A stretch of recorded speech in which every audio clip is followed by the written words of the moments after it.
मैया की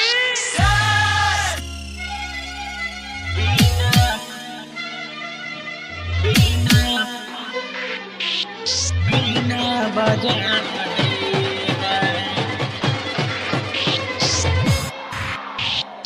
mix by Aditya recording studio केतरिया।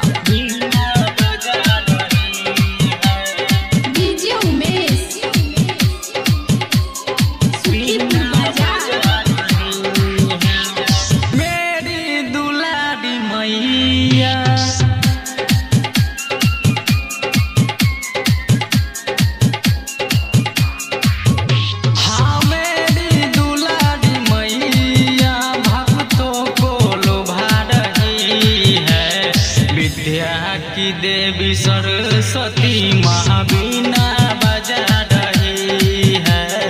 विद्या की देवी सरस्वती महावीणा बजा रही है। मेरी दुलारी मैया भक्तों को लुभा रही है। विद्या की देवी सरस्वती महावीणा बजा रही है।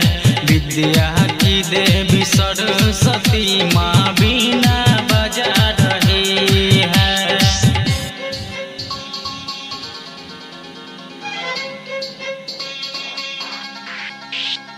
बीना बजा रही है।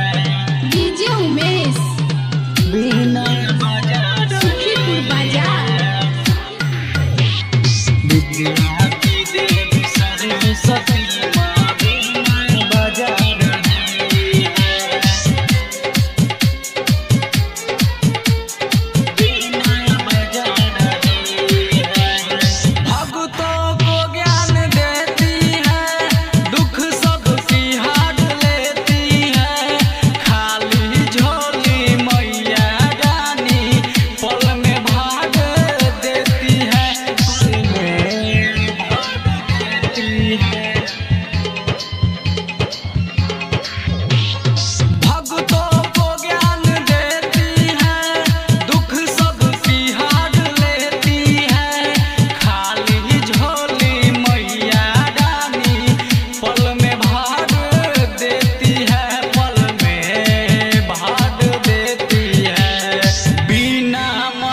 खिलौना बिना मती खिलौना सुर को सजा रही है।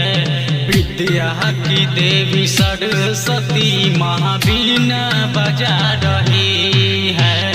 विद्या की देवी सरस्वती महावीणा बजा रही है। Mix by Aditya recording studio Ketariya. बीना बीना विद्या की देवी सरस्वती माँ बीना बजा रही है। डीजे उमेश बीना बजा रही है। हंस पे सवार होती है, सबकी द्वार जाती है। जिसकी जीवन में फल पाती है। जीवन में फल पाती है।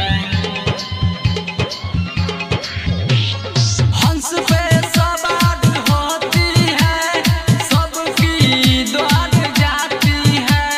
जिसकी मन में मैया रानी जीवन में फल पाती है। जीवन में फल पाती है। तेरे दर पे आके किशन गाना सुना रहा है। विद्या की देवी सरस्वती महावीणा बजा रही है। विद्या की देवी सरस्वती माँ